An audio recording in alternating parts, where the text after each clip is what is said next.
Y'all know what's going on. It's time for another episode of Doing Time with Joe. I'm your host, Joe Baker, and welcome to the show, y'all. Look here. If you can't beat him, join him. That's what he said, right? Now, Cecil is facing a situation where he's breaking down. He's being beaten. He's being abused mentally and physically. The police won't help him, won't nobody help him, but he has to find a way to survive this environment. He has to find a way to survive this sentence that he has. And let me tell you something. People get put in all kinds of situations, and I know some people say they wouldn't do this and they wouldn't do that, depending on the circumstances, but you don't know what you'll do under pressure. Under pressure, you fight or flight. And sometimes fight is defined a different way. Sometimes flight is defined a different way. And in this environment, in this situation, for him, he said he had to join. He just wanted to escape. He knew what it was like to escape misery and pain through addiction, through getting high. And he wanted to experience that again. He thought that he could make it like this. He thought that he would be able to handle it. So when his cellie went and got some more of that paper, he told him to bring him some of it too. And he did. He did. And he tried it. He got him an ink pen and he showed him how to light it. And once he lit it, he inhaled the fumes and he was stuck. He was stuck. But see, when he got stuck, his mouth got stuck open. It was like he was trying to talk. And drool was coming down the side of his face. Now, looking at him, you would be terrified thinking that, wait a minute, is he having a seizure? What's going on? Is he going to be okay? But in his mind, he was on a carousel. And all he was seeing was pink elephants and unicorns. And everything was okay. And he didn't have to deal with the beatings. He didn't have to deal with the misery of knowing that he had 20 years at 85% to do. He didn't have to deal with any of that. A person looking at him would see him. He's frozen in time. But in his mind, he was free as a bird. And he liked it. He liked it. And then as all of a sudden his body started convulsing and he collapsed to the ground. And when he collapsed to the ground, convulsing the way he was afraid because he felt the physical ramifications of him falling to the ground. He felt that his body was convulsing, but in his mind, he was still in that fairy tale land. And it was like both things were happening to him at once. On the one hand, he wanted somebody to help him. On the other hand, he didn't ever want to leave that place. But he knew that something was going on. He heard the nurses say, get him on the gurney. They got him lifted up. They put him on the gurney. He heard this, but in his mind, he was still on that carousel, y'all. They're pushing him out on that gurney, and he's laying on that gurney. He's got his arms that are locked into position, his hands and toes, fingers just pointed straight up.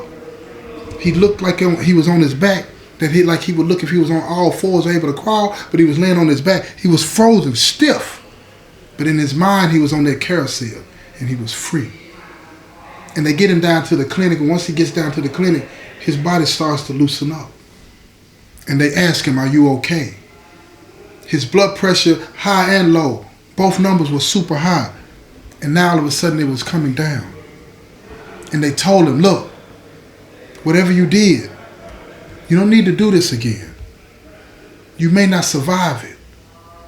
But see, in his mind, he could hear all of this stuff happening, but while he was in the throes of this paralyzation of this drug, he was on this carousel and his mind was spinning all out of control and he felt free. He felt free. Yes, it was a physical pain, but it was a mental freedom. And he wanted it. He wanted it. No matter what they told him, he knew that it was better than the alternative. The alternative of being in that cell and being beaten every other day, being talked to like a friend or a foe, depending on how his cellie felt. And he couldn't run from it. He couldn't hide. So instead of running from it, which he couldn't do, instead of hiding from it, which he couldn't do, he decided to use the drugs to survive it, to tolerate it. If I just get high with him, maybe this won't happen. Maybe he won't beat me. And that's what happened.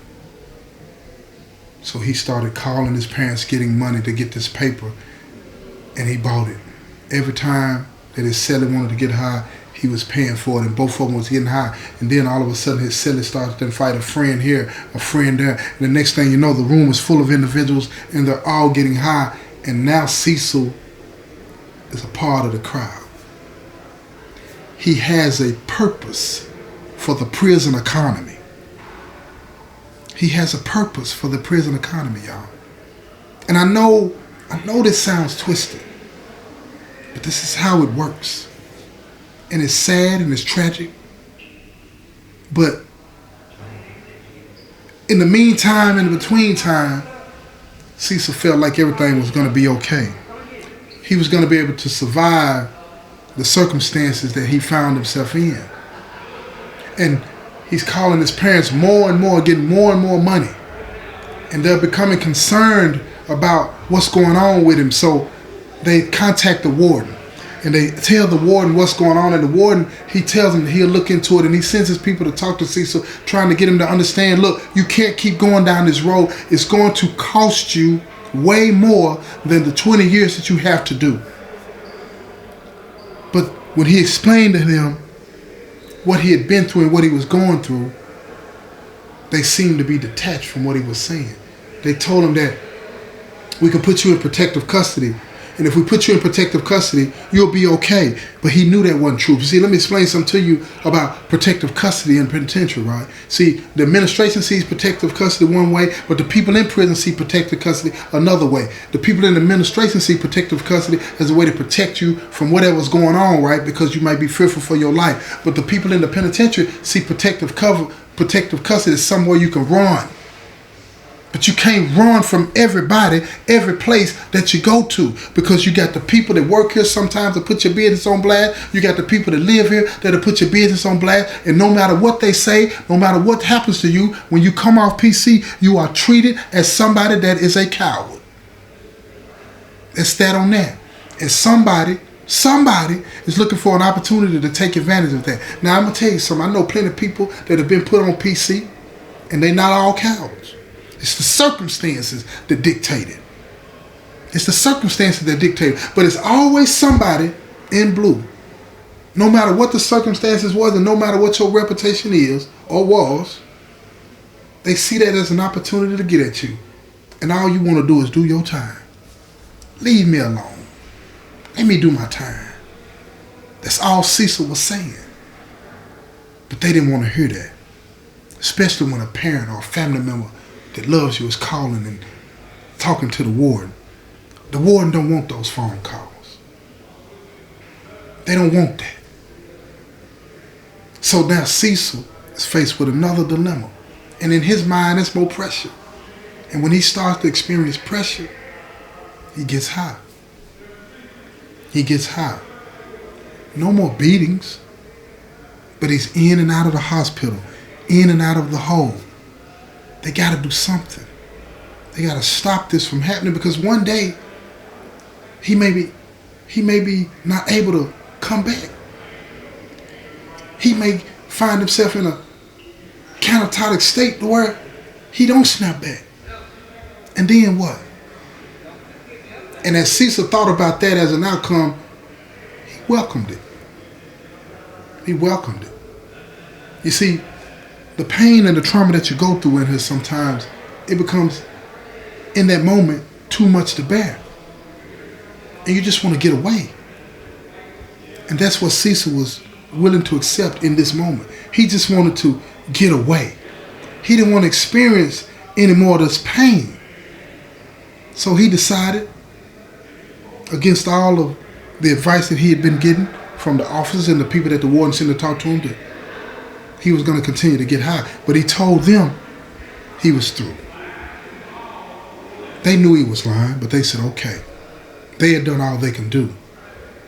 And if you want to know how this story unfolds, you're going to have to tune in to the next episode. This has been another episode of Doing Time with Joe.